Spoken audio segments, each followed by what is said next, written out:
Dobrý den, zdravíme dynamáci, dynamačky, vítejte u dalšího dílu fanouškovského podcastu Střelák. Jsem tady já, David Nebor alias Budgaj ze Střeláku a naproti mě sedí Kuba Bartoš, kamarád, fanoušek Dynama. Čau Kubo. Čau Davide, zdravím tebe, zdravím posluchače a zdravím všechny milovníky telenovel. Přesně tak, protože pokud sledujete poslední dění kolem Dynama, tak je to opravdu jako sledovat jednu nekonečnou telenovelu na nekonečno epizod. Zkrátka život je plný překvapení a když už si myslíte, že už vás nemá co překvapit, tak zaručeně něco přijde. A právě proto dneska nahráváme a hlavně o tom bude dnešní díl. Budeme nějakým způsobem reagovat na ty události posledních dní, na ty informace, které vylezly o potenciálních změnách ve strukturách Dynama. No, kdyby nás poslouchal někdo, kdo zná dramaturgy z Netflixu, tak rádi předáme kontakt info, rádi se třeba zapojíme do nějaký tvorby scénáře. Myslím, že jako tohle, kdyby natáčeli lidi, co dělali Sunderland Till I Die, tak jako to by se tady vyřádilo. To by bylo. To by byla pecka. Myslím, že Vojo ne, teď natáčí Liberec, normálně, ať to tam stopnou, teď to jako... Myslím tě, to, co je Liberec, co je story Liberce, oproti tomu, co tady zažíváme. Přesně, jako Liberci se nedaří sportovně, ale tak to je pro nás už normální věc, nám se nedaří i v jiných věcech, takže tady se dá postavit příběhů nebo scénářů, je to jízda. Každopádně, než se do toho pustíme, tak ještě poděkujeme za ohlasy na předchozí díl s Podrym.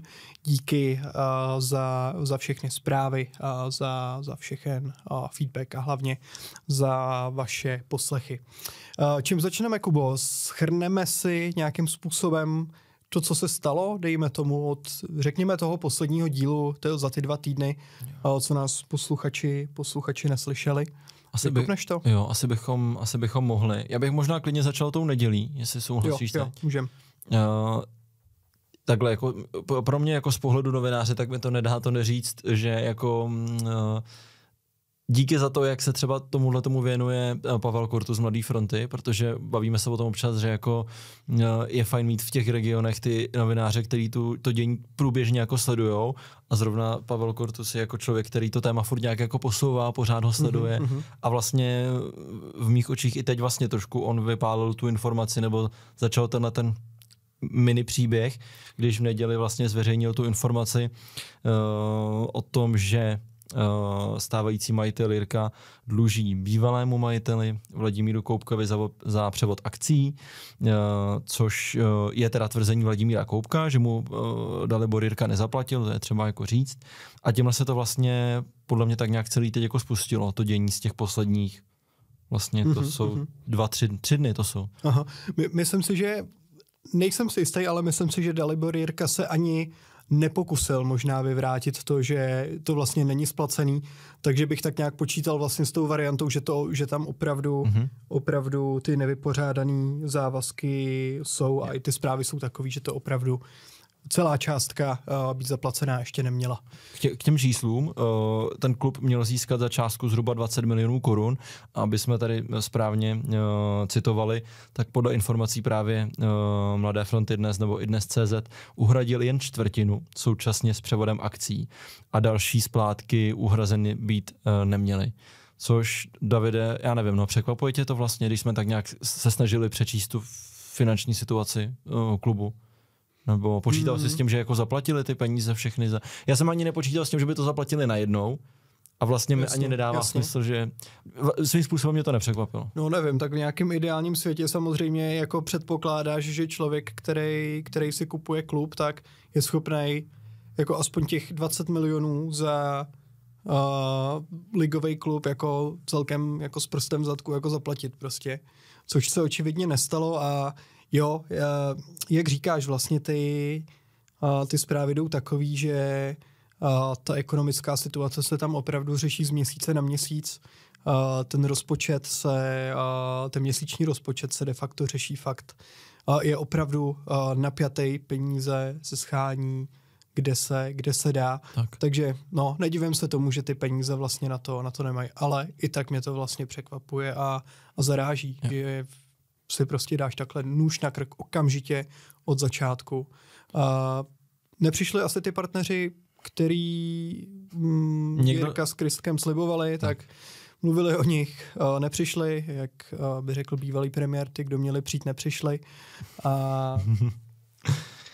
No, takže asi tak. No. Co ale přišlo, byl další článek o den později, aby jsme správně citovali, tak to byl Infotbal, který zveřejnil zprávu o tom, že ten stávající majitel, znamená Dalibor Jirka a jeho, můžeme říct, asi nejbližší kolega teď v Dynamu Emil Kristek, měli vyjádřit absolutní nesouhlas, píše Infotbal, s tím, že by měli akcie nebo ten klub se vrátit do rukou bývalého majitele. A já si vlastně říkám, jo, když tak nějak půjdeme jako v tomto, krátce si vždycky jako okomentujeme vlastně to stanovisko té strany, o který se bavíme, tak mě to vlastně jako trošku zaráží, že to, co jsi říkal ty před chviličkou, že vlastně ty si koupíš ten klub, nezaplatíš ho, neseženeš ty peníze na ten provoz a když máš vlastně šanci se toho jako v uvozovkách jako zbavit nebo nějak jako jít od toho, protože očividně to jako neklape a nefunguje po finanční ani sportovní stránce, takže jako automaticky prostě řekneš, že stejně řekneš, ne, to prostě jako vracet zpátky nebudu. Místo toho, aby si to z díky vrátil a že jdeš o to, než aby se v tom zaučal o další miliony. Jo, ale je to strašně jako paradoxní i vlastně s rozhovorem nebo s vyjádřením, který dal vlastně taky nedávno Dalibor Jirka Sportu.cz, což bylo vlastně, pokud se nepletu, jedno z jeho prvních vyjádření mimo nějaký klubový kanály, vlastně vyloženě do médií, kde vlastně on jako říká, že kdyby ten klub a kdyby bývalý majitel neskoval nějaký kostlivce finanční do skříně, tak by ten klub byl ekonomicky v pohodě. Ale tak když o tom se bavíme od začátku, že on přece ten klub přibíral bez jakýhokoliv ekonomického, finančního auditu, takže mi neříkej, že on s tímhle nepočítal a že to nevěděl, že tam na něj něco takového vybavne.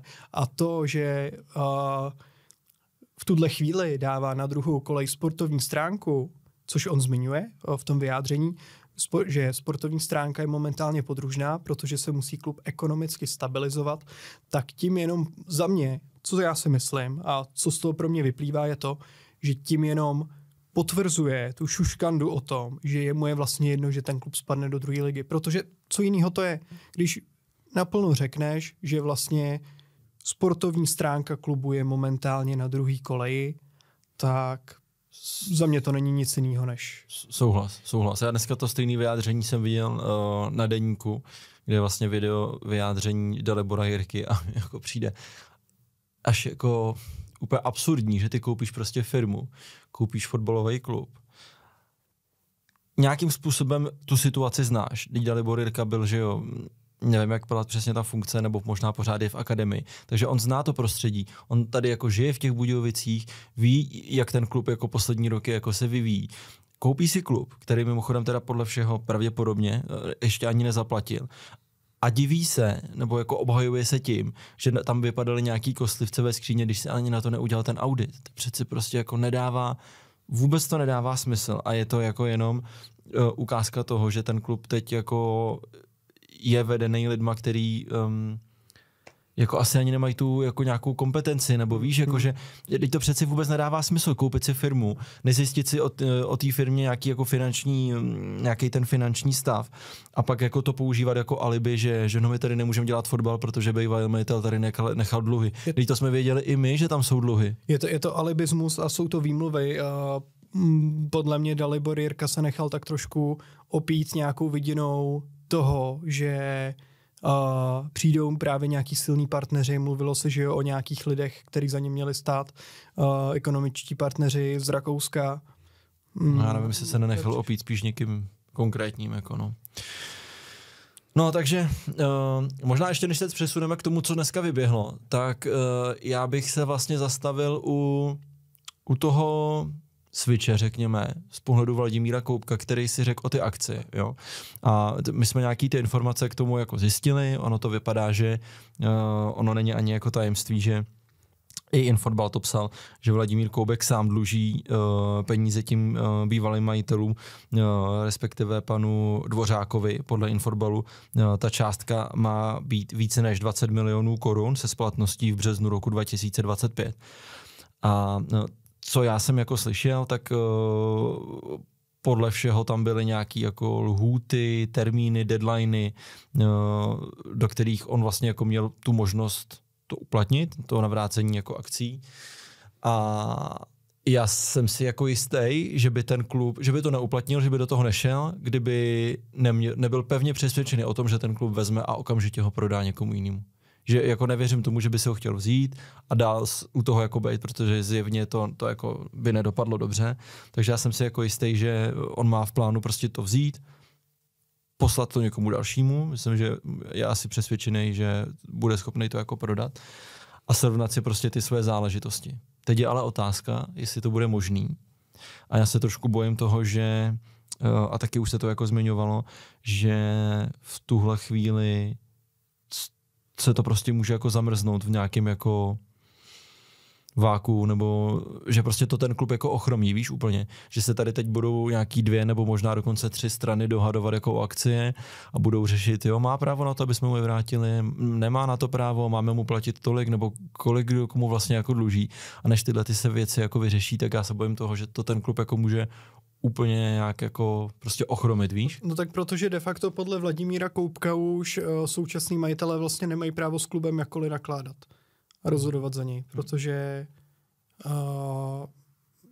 jim vlastně nepatří Daliboru Jirkovi podle toho, co uplatnil Vladimír Koubek, Daliboru Jirkovi už nepatří vlastně ty akcie toho klubu. Teď je ale jako otázkou, nakolik ta karta Vladimíra Koubka je tak jako silná, nakolik si může být fakt jako jistý tím, že z jeho pohledu mu musí ty akcie vrátit. Hele, za mě, jak nad tím přemýšlím já, tak když už nic, tak Vladimír Koubek nemůže se mu upřít, že vybudoval úspěšnou kariéru v oblasti práva.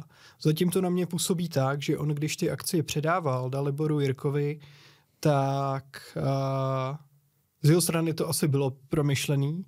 Očividně si posichroval nějaký věci. Protože sám věděl, že ty peníze bude potřebovat, přesně že jo? Přesně tak, protože to sám věděl a nedivil bych se tomu, kdyby on na té straně, kdyby on vlastně byl na té silnější straně toho sporu, řekněme, že opravdu si ty smlouvy, řekněme, a to předání těch akcí nachystal tak, aby tam opravdu nějakou tu pojistku, aby tam tu páku měl a teď samozřejmě záleží na tom, na což si narážel ty, jak dlouho přesně, jestli to půjde k soudu, jak dlouho případně ty soudní spory budou trvat a přesně nakolik, kdo vlastně v tomhle mezidobí, řekněme, bude řídit klub.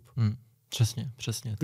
Kdo to bude dělat, jo? A jestli ho nebude řídit nikdo, nebo jestli současné vedení bude muset vlastně veškerou aktivitu věnovat tomu, aby vůbec ty akcie udrželo, tak jak říkáš, ten klub bude ochromený a zas to ochromení přijde, řekněme, v době, kdy samozřejmě bude v lednu nějaký přestupový období, kdy, řekněme, je nějaká poslední jiskřička nebo nějaký poslední příslib nějakých posel, který by ještě třeba mohli zvrátit situaci, ve které si stejně myslím, že fanoušci moc jako nevěří, když to vidí, ale jo, zase ten klub prostě bude ochromený v tu nepravou chvíli, ale těžko říct. Když se vrátím k tomu sporu, dneska jsem to řešil s někým, kdo to taky jako nějak, řekněme, aktivně sleduje a ten člověk mi říkal, no a co když oni jako budou, ten současný majitel, tahle strana bude hrát na tu kartu, že my jsme vám ty peníze nezaplatili, protože jsme prostě, tady na nás vybavilo to, že je tady prostě bambilion dluhů a tady se platí tohle a tohleto.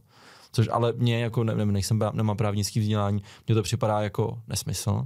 Když si koupíš firmu bez auditu, tak se asi nemůžeš divit, že tam na tebe jako něco vybavne. A přijde mi jako zcela logický a jsem si jako téměř jistý, že to musel mít ten Vladimír Koubek v té smlouvě jako dobře ošetřený. Jsem o tom přesvědčený. Že prostě zaplatíte mi 20 milionů po 3 splátkách, tady jsou termíny, ve chvíli, kdy mi ty peníze nezaplatíte, akcie se okamžitě vrací. Což jako pak podle mě je úplně jedno, jestli pak ten člověk, co si tu firmu koupí, zjistí, že tam jsou nějaký dluhy nebo prostě něco takovýhleho, ne? Myslím si, já nevím, jenom tak jako typuju, víš, že takovýhle jako argumenty by se v tom sporu teoreticky mohly používat. Nejhorší je, že ať už to dopadne jakkoliv, tak prostě, jak jsi říkal před chvilkou, tak na to prostě doplatí ten klub jako takovej, no. No tak uvidíme, jak silný je právní oddělení současného vedení. Jednou už své právní oddělení zmiňovali, když o nich Jiří Miller referoval na Twitteru, kde vlastně vznikla legendární, myslím si, že teď už legendární pro fanoušky Dynama přezdívka Emilio pro Emila Kryska, tak tehdy říkali, že se tímhle bude zabývat. Myslíš, že existuje právní oddělení nějaký na Dynamo? Pochybuju, že existuje právní úsek. Google. No, každopádně určitě samozřejmě s tebou souhlasím, že pokud do toho teď šlápnul a zatlačil Vladimír Koubek na navrácení těch akcí, tak musí mít plán, protože jako jestli se úplně nezbláznil, tak on nemůže chtít prostě znova ne, to chtít určitě. Jakoby ten klub jako řídit. Ne, protože... to určitě ne. Jo. Tím jsem si jako téměř jistý, že to jako ne. Je zajímavý, že Vladimír Koubek se teď vlastně jako, kdyby toho jako využil a chtěl si tu reputaci u těch fanoušků jako napravit, jo. Což podle mě, ale on ten svět podle mě a to jeho působení vidí úplně jako jinak než my, než ty lidi jako zvenku a než ty fanoušci, který sledují jako ten klub. Podle mě on žije furt ve světě, kde jako, a on tomu dal maximum, to je bez pochyby, ale ve světě, kde jako něco vybudoval prostě a měli bychom mu za to tady děkovat a tak dále, což si myslím, že asi udělá jako málo z nás. Myslím, že jako to, kde ten klub je, jako je prostě velká obžaloba jako nějakého toho jeho působení v tom klubu, ale nějaký věci u dobrý se mu určitě nedají opřít, ale je zajímavý, že kdyby tohle toho jako využil, tak on vlastně se může jako v podstatě pasovat do role jako zachránce toho klubu teď, protože on vlastně, jo, něco se mu prostě v minulosti povedlo, ale prostě nakonec to stejně dopadlo jako blbě, prodával ten klub, teď ho prodal lidem, který, já nevím, jestli jsme tady na něj řekli něco pozitivního zatím a mrzí mě to, ale asi ne, nebo nevím, jestli mě to mrzí za to, co za něm takového předvádí, ale nemrzí mě to, zatím mi nedali důvod, abych chválil. A teď vlastně on může přijít a říct, tak já jsem si to tady jako pojistil, no, kdyby nedej bože s tím klubem měli nějaký nekalý úmysly, nebo kdyby nedej bože neměli na to peníze, tak já si ten klub vezmu a mám tady zájemce, dám ho někomu, kdo má peníze, já to myslím s tím klubem prostě dobře, vždycky jsem to s ním myslel dobře. Měl by to udělat, nebo mohl by to udělat, dát nějaký jeden velký rozhovor, kde by asi musel se, já nevím, musel by možná jít proti nějakému svým přesvědčení, ale měl by říct, hele, já prostě, mě na tom klubu záleží, samozřejmě potřebuji vyřešit svoje věci, ale já jsem tady sehnal prostě člověka, který ho koupí, proto jsem prostě aktivoval tu klauzuli, já ho beru zpátky, okamžitě ho dávám někomu, kdo ten klub jako zachrání, stabilizuje a to je jako moje teď úloha a prostě čistý stůl a čus. Hele, já si myslím, že velká část fanoušků by řekla nakonec, tyjo, tak vlastně, no, ten Vladimír Koubek nám teď vlastně pomohl z té největší brandy. No, a ono i kdyby tyhle ty gesta nedělal a vlastně nějak to jako nekomunikoval, tak i tak vlastně to může být obrovský paradox, že člověk, kterýmu se tady poměrně dlouhou dobu říkalo hrobník Dynama, tak de facto se nějakýma vlastně svýma kličkama ve smlouvách může stát jako tím, kdo přesně zatáhne nějakou jako ruční brzdu tomu, co se teď děje a předá to někomu jinému. No každopádně uvidíme, já nechci nic předbíhat, myslím si, že i trošku unáhleně jsem v neděli po tom článku vlastně napsal, že to vnímám, na X jsem napsal, že to, nebo naznačil jsem, že to vnímám spíš jako dobrou zprávu a vlastně jsem nad tím pak přemýšlel a já už jakoby radši nic nečekám, protože jak vidíme, situace se teď mění jako skoro každý den a jako já se normálně bojím, co vyjde jako zítra, protože podle mě natáčíme tenhle podcast, vypneme režim letadlo a zjistíme, že Dynamo koupil třeba Bolek Polívka nebo něco takového. Třeba. Jako, no je to jako úlet. No a vlastně, když jsme u těch bizárů, nebo tak jako bizár to není, dneska se to řešilo, tak co se dneska nestalo, najednou člověk otevřel sociální sítě a tam vedle sebe logo Dynama a Madety. Což to jako na první pohled mimochodem, když jsem to jako viděl vizuálně, ty dvě, jako loga vedle sebe, tak mi to připadalo tak strašně jako nepřirozený. Zvláštní, jak to máš jakoby spojený, nebo já to mám jako fakt spojený s tím hokejem primárně, že to vidíš prostě jako na tom webu a na těch drezech a tak to vypadalo vedle sebe jako strašně zvláštně. No zvykej si, budeš mít lipánky na stáncích za hlavní tribunu. No lipánka rád docela. Hráči dostanou nějaký dobrý produkty od Madety. Dárkovou tašku. Děti z akademie budou dostávat lipánky. No. A máslo. Jo, samozřejmě máslo nejhodnotnější komodita. Budem tahat hráče do Budějic na levný máslo. Ne, máslo zadarmo. Vem si, jak by se stadion naplnil, kdyby si řekl, že každý dostane ke vstupence máslo. Ty vole. To je dobrý, no. To by bylo. Kdyby nás poslouchalo marketingový oddělení Madety, rádi předáme další tipy. Jako máslo zadarmo na fotbalový zápas? I choreo by dělali lidi, vlaječkama by bávali. To je dobrý. No, jo, takže jsme u toho. O Dynamo se údajně měl přihlásit Milan Teplý, majitel Madety. Nejbohatší člověk na jihu Čech? Určitě je možné, že to je nejbohatší člověk na jihu Čech. Dneska jsem se koukal na web E15 na žebříček z roku 2024. Top 100 nejbohatších Čechů a Slováků. Milan Teplý tam byl, pokud se nepletu, 93.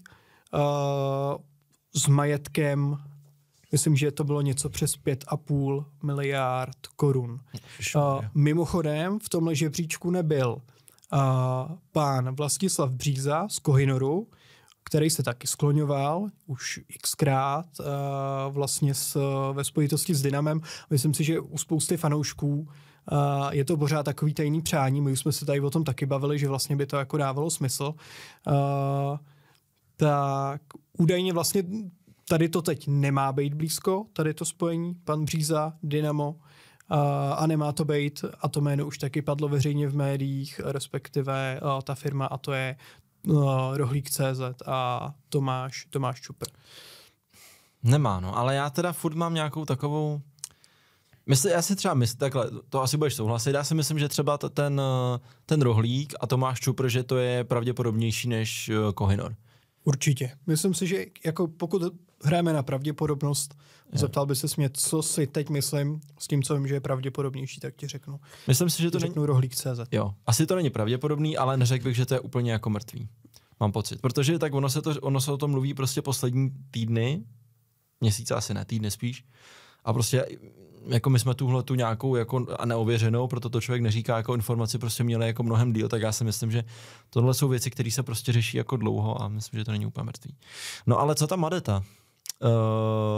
Infotbal zveřejnil článek, ve kterém zmínil, že skupina kolem Vladimíra Koubka chce získat ty akcie a údajně je přesvědčena, že se ten prodej klubu podaří dotáhnout. Uběhlo hodina 2 a mluvčí Madety tu informaci dementovala a sdělila, že Madeta nekoupí klub SK Dynamo České Budějovice. Slovíčkaření? Já si myslím trošku, že jo, protože hned jsem jako zkoušel volat a ověřovat a jako ne 100%, ale myslím si, že na tom prostě jako určitě něco je, že to je prostě věc, která se řeší. Tím jsem si téměř jistý. A jak říkáš ty, jako to, že nekoupí společnost Madeta SK Dynamo, neznamená, že Milan Teplý nekoupí SK Dynamo, že jo? Jako... To mě napadlo jako první, když jsem viděl to vyjádření Madety. Jo, souhlasím.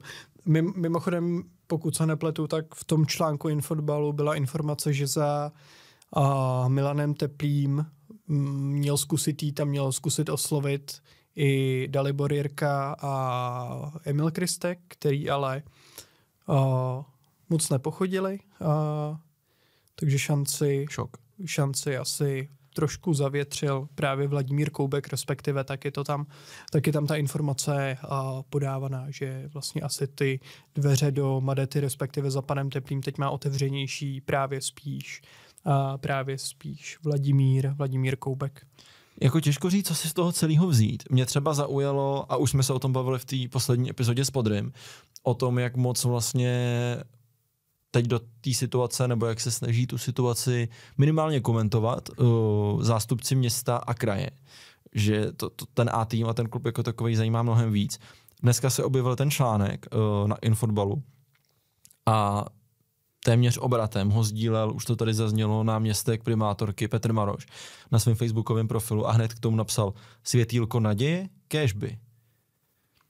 Jo, takže jako určitě tam prostě podle mě teď město nebo kraj, zástupci jako těch dvou institucí jako to sledujou, řeší to, očividně je to jako zajímá, ale sám nevím, co si z toho vzít, protože já jsem tady sice řekl, že na tom prostě něco pravdy jako bude, že se to minimálně jako na nějaký úrovni jako řeší. Na druhou stranu, když poskroluju trochu dál, tak jako tu Madetu to asi trošku zvedlo ze židle, protože přímo mluvčí hned komentovala právě ten status, o kterém jsem já mluvil a upozorňovala na tom prostě na to, že tam nedostal prostor ta druhá strana, o který se tam mluví a snažila se to poměrně jako vehementně vyvrátit prostě tuhle informaci. Tak teď, co z toho prostě si má člověk vzít, no? Jak to na tebe působí? Těžko říct, no, aby vlastně třeba Milana Teplýho neodradilo právě to, že se to jako třeba propálilo v nějaký, řekněme, raný fázi jeho zájmu. No, těžko říct, ty jsi zmiňoval vlastně postoj města, postoj kraje.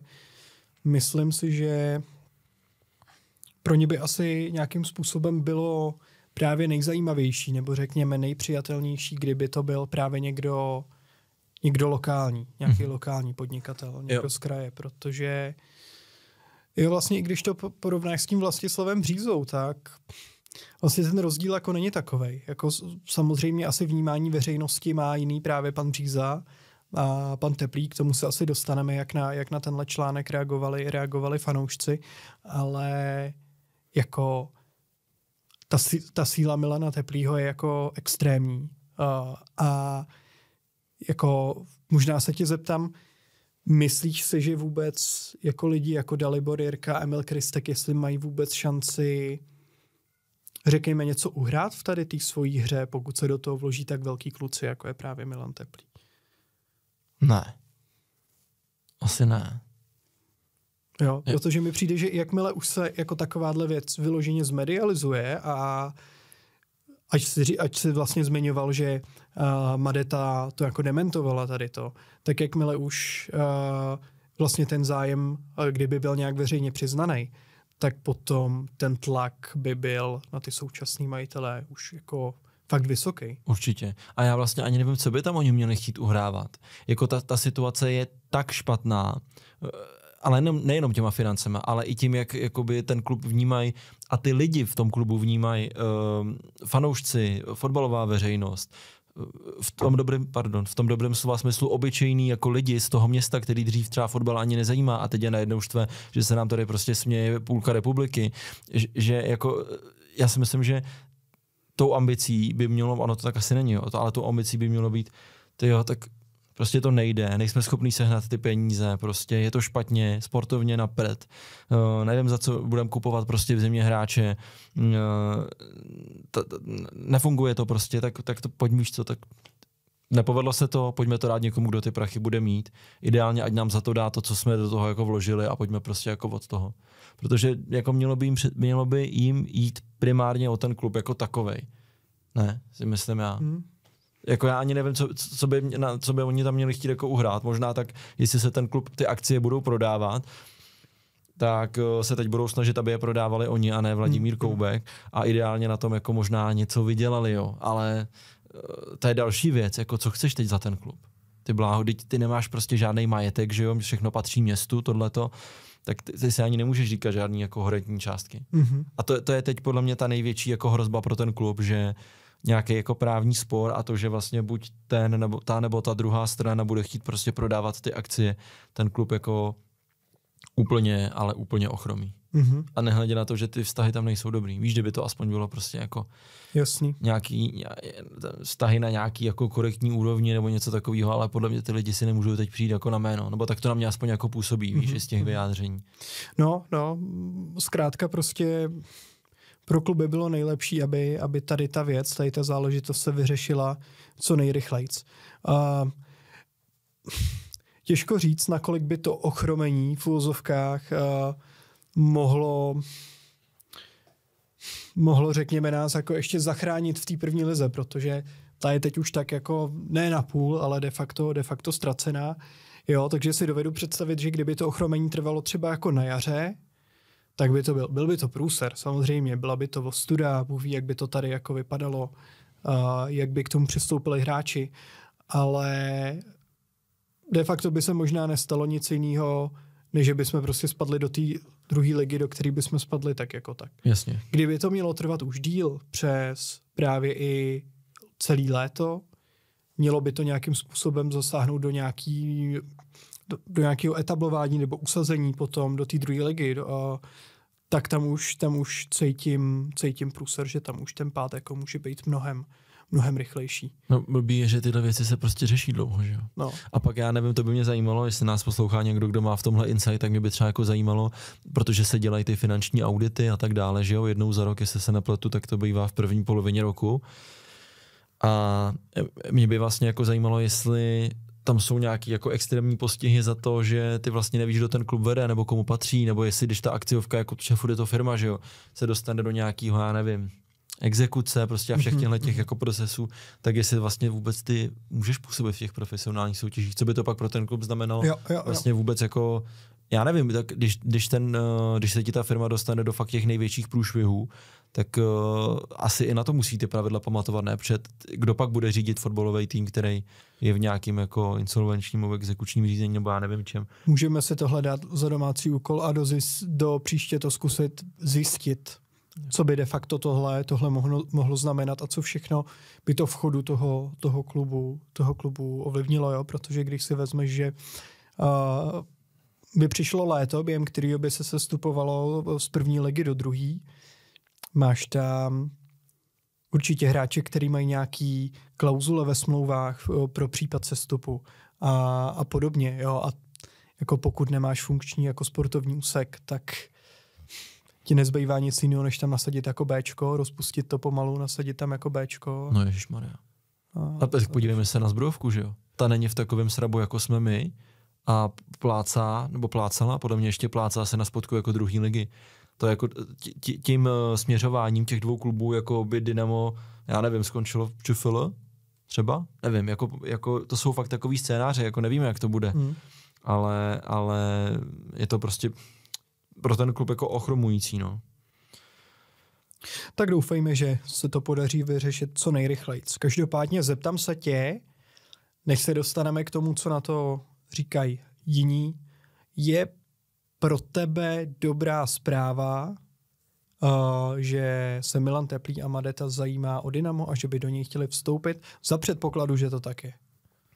No za předpokladu, že to tak je, tak mě vlastně trošku překvapily reakce těch fanoušků nebo těch lidí, co to dneska komentovali, protože jako, my si úplně nemůžeme vybírat, jako kdo si ten klub koupí. A když si přečteš zprávu, že si ten klub chce koupit jako jeden z nejbohatších lidí v kraji, tak jako já těžko v sobě budu jako nacházet pro to nějaký negativní emoce, že jo. Protože jo, já vím, asi fanoušci Motoru možná z minulosti nemají úplně nějakou jako v některých situacích dobrou zkušenost, ale pořád je to taky trošku jiná role. Tam byla Madeta, že jo, nějaký významný partner nebo generální sponzor. Tady by podle všeho Milan Teplý jako vlastnil ten klub, to jsou trošku jako jiný situace. Jiná situace, no. Jo, a já vím, že Milana Teplýho některý lidi jako vnímají možná negativně, že prostě často říká do médií, že prostě nemá peníze. Jo, prostě ta biznisová stránka toho jeho podnikání a ty fanoušci Motoru upozorňovali na některé ty jeho vyjádření, ale na druhou stranu, jako když ho třeba srovnám s tím Vlastislavem Břízou, tak on do toho sportu šel a já jsem s ním dělal 4 roky zpátky rozhovor pro Mladou frontu a on jako třeba naznačil nějakým způsobem, že možná když to přeženu, těch peněz mu je líto, ale on ti řekl, kdo jiný do toho sportu ty peníze má dávat.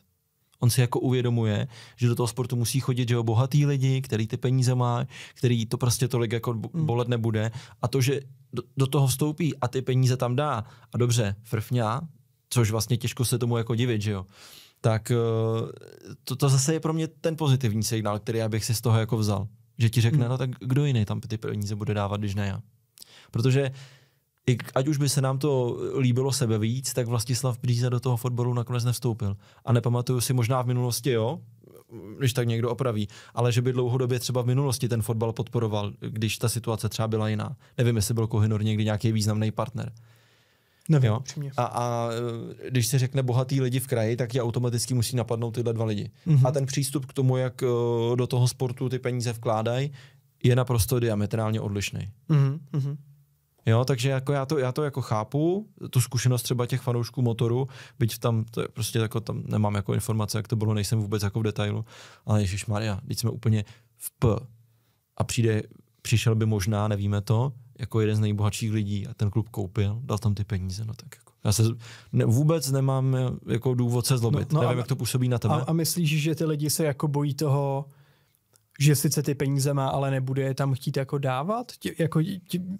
A naráží to na ty jeho vyjádření pravidelný vlastně v médiích, takový to přesně trošku jako fňukání nad tím, že pomalu Madeta krachuje a podobné věci. Já to samozřejmě zveličuju, ale takhle mi přijde, že to ta veřejnost momentálně vnímá. Asi jo, no. Jako jako jo, tak v tomhle duchu ty reakce prostě jako byly, no, ale jako když si koupíš firmu, tak přeci ještě on, takhle zkušený, úspěšný jako podnikatel. Jak to působilo na tebe, když to viděl? Tak na mě to samozřejmě nejdřív zapůsobilo, jako co se zase děje samozřejmě. Ale jinak, já to veskrze vnímám jako dost podobně jako ty.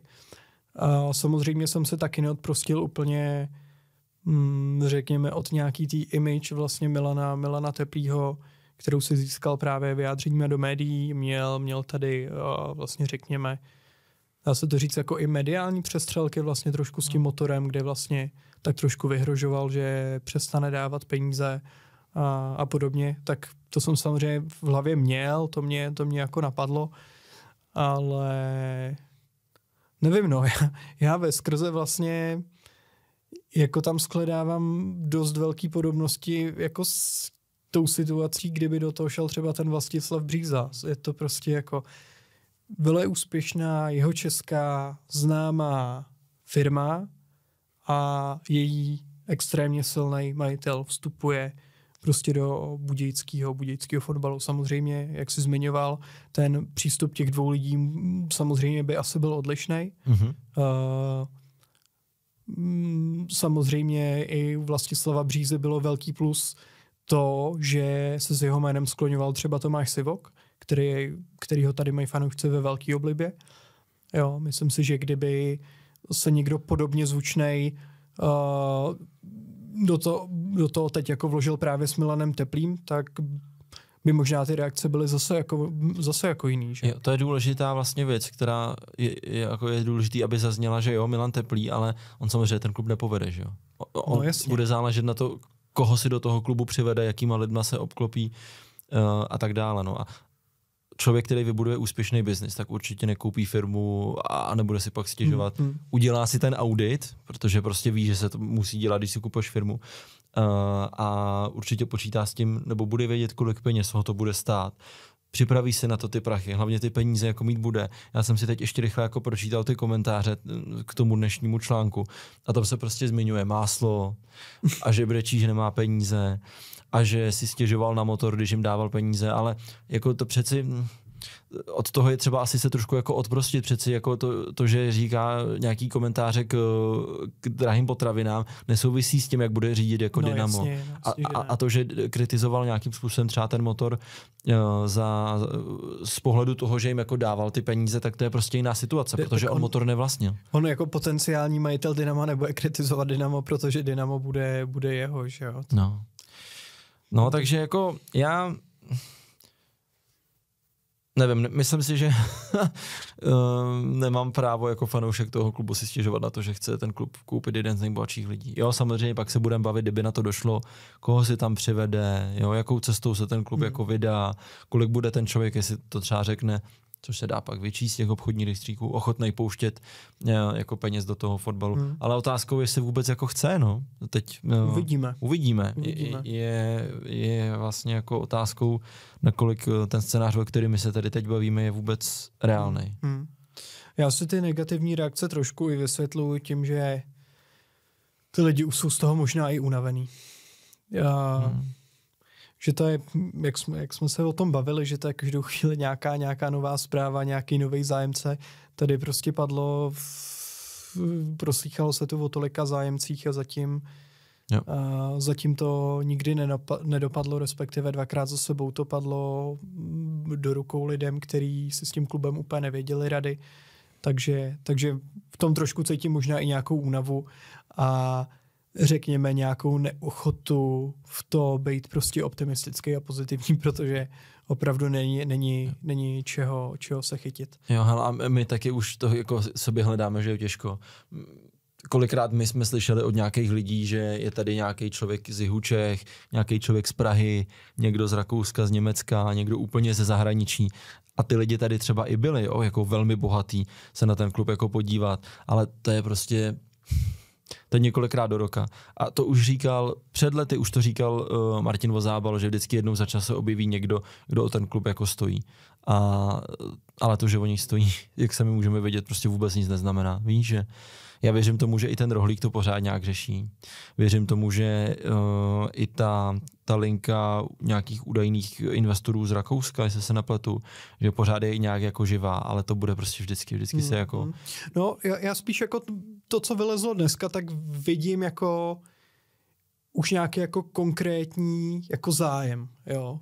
To jak se bavíme o Rohlíku a podobně, tak tam pořád cítím spíš nějaký jako sondování trhu, nějaký jako oťukávačky. Z toho, co jsme se mohli dneska dočíst, tak z toho fakt plyne, nebo aspoň pro mě, že je to už něco jako konkrétního a že ty lidi se spolu už jako reálně jako baví. To je pravda, no. To.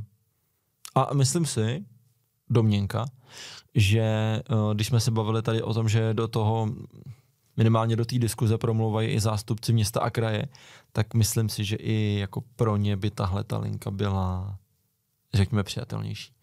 Víš, že je pravda, že my si to občas možná jako neuvědomujeme, ale že ten Jihočeský kraj je někdy v některých ohledech jako specifický a jsme možná někdy, nevím, když nad tím tak přemýšlím, třeba nebudeš souhlasit, ale někdy fakt trošku jako uzavřený do sebe, nebo že si to radši jako děláme sami. Přijde mi, že obecně jako kdyby do toho klubu prostě přišel někdo z toho regionu, takže nejenom u těch politiků, ale i u těch lidí v tom regionu bude mít jako větší podporu nebo větší důvěru než někdo úplně mimo. Je to možný, ale zároveň si myslím, že kdyby přišel někdo úplně odjinud, dal peníze na stůl a ten klub získal, tak by si tu podporu byl schopný získat jako velmi. Třeba jo, no. Velmi rychle. Jakože jo, je asi pravda, že to jihočeský prostředí je v tom jako specifický a nějaký to, řekněme, podhoubí toho klubu, ale zároveň si nemyslím, že je to nějaký zaklínadlo, přes který se jako nejde přenést. No. Jo, ale vlastně to trošku koresponduje s tím, co si myslím, a to je, že když by třeba, řekněme, Milan Teplý ten klub získal, že se za mě dá čekat, že by vsadil na nějaký jihočeský osobnosti z toho fotbalu a s ním, aby ten fotbal tady chtěl dělat. Jo, souhlas. A dává to jako perfektní smysl a myslím si, že jako by spousta lidí, kteří by do toho šli, že by to vlastně udělali jako podobně, že okamžitě by volali pár lidem, jistým lidem, se kterými by chtěli, o kterých by chtěli, aby do toho klubu vstoupili do jeho vedení. A ono to vlastně i dává smysl, jakože ty potřebuješ v tom klubu člověka, který zná to prostředí, který zná ty reálie a tak, takže jako smysl to jako samozřejmě dává a myslím, že i těm lidem to prostě hraje na tu jejich notu. Jedna ještě věc, když jsme se o tom bavili, tak říkal jsem si, jestli náhodou se nestane mezi naším nahráváním něco, co by nám třeba mohlo utéct, ať to máme úplně aktuální. V pátek se měla konat valná hromada 22. listopadu. Ten program byl vyvěšený na webu Dynama už poměrně dlouho. Mělo se tam řešit mimo jiné Nevím, jenom tak jako rychle, když do toho kouknu odvolání. Mimochodem, to je zajímavá docela věc, to mě na tom zaujalo možná nejvíce. Radomila Procházky z funkce člena dozorčí rady, který ho tam měla nahradit Kateřina Koptová. A další jako změny, řekněme personální. Nevím, jestli v tom hraje, nebo no to vlastně asi jo. Určitě v tom hraje roli to dění z posledních dnů. Dneska se na webu Dynama objevila informace, že se ta valná hromada akcionářů odvolává. Takže v pátek se valná hromada nesejde a změny zatím nebudou. Což asi musí vyplývat z toho, co se prostě teď řeší. Může se třeba vyhlásit valná hromada akcionářů a byly by 2 ty hromady. Každou by uspořádal ten, který se myslí, že právě teď je akcionář. Víš, jakože každý by měl svoji vlastně valnou hromadu akcionářů. A na jedný by seděl pan Jirka, na druhý by seděl pan Koubek. Jo, a přesně proto musí přijít ten Netflix do Budějic a natočit to. No, takže nevím, valná hromada, tyjo. Já se bojím, já se fakt bojím toho, že se to nějak úplně celý zastaví na nějakých právnických a soudních jako dohadech a ve finále na tom bude, jako ve finále bude nejvíc krvácet ten klub, ty fanoušci. To je prostě, to je fakt úplně hrozná představa pro mě. Jako řekněme si, že ty scénáře jsou teď 2 a jsou oba poměrně jako extrémní. Jo, ten negativní scénář extrémní je ten, že opravdu ty spory se budou nějakým způsobem táhnout a ochromí to ten klub, jak jsme se bavili. A ten druhý scénář je ten, že vlastně Vladimíru Koubkovi se poměrně rychle povede ten klub získat zpátky a připrodal někomu silnému a ten klub to může, je pravděpodobnost, že mu to dá nějaký nový impuls, že ho to zase nastartuje, bude mít blíž k nějaký stabilizaci, jak ekonomický, tak sportovní. A nevidím jakoby nic moc mezi tím teď v tuhle chvíli. Taky ne, jo. Taky ne. Takže To je tak zamotaný. Já bych se třeba vůbec nedivil, kdyby se stalo to, že zítra si přečtem, že Dalibor Jirka ten klub někomu už prodal a Vladimír Koubek ho bude soudit za to, že ho nesměl prodávat a že chce ty akcie zpátky. A takhle se do toho řetězce už teď 3 vlastníků, který si navzájem dluží peníze, zapojí ještě třeba někdo další. Jo. Ach jo, kdyby nás poslouchal někdo, kdo má na účtu stovky milionů nebo miliardy korun, tak prosím, nechtěli byste zaplatit všem 3 bývalým vlastníkům Dynama? Aby od toho dali ruce pryč. Ne, to je samozřejmě nesmysl, to by ten člověk byl blázen. Ale bylo by super, kdyby se prostě... Skáníme blázna. Bylo by super, kdyby prostě ten stůl se vyčistil, no. Kdyby už to bylo prostě čistý, bez nějakých soudních jako sporů, tahanicí. Tady máš 20 milionů, tenhle tomu, tenhle taky, tenhle 14. Ale to je prostě hrozný. Takže dynamáci pravidelně a povinně modlit se, protože nic jiného nám teď už nepomůže. Je to opravdu momentálně teda v rukou pana Koubka, asi pana jo, Jirky a možná trošku i Milana Teplýho. Tím to asi dneska můžeme ukončit. Díky, Kubo, že jsme spolu mohli probrat aktuální dění. Vám, posluchačům, děkujeme, že jste si nás naladili a budeme se těšit zase příště. Díky za poslech, fanděte, jak říkal David, modlete se, kdybyste na ulicích potkával nějaký bohatý lidi, tak jim řekněte, že fotbal je super a těším se u další epizody.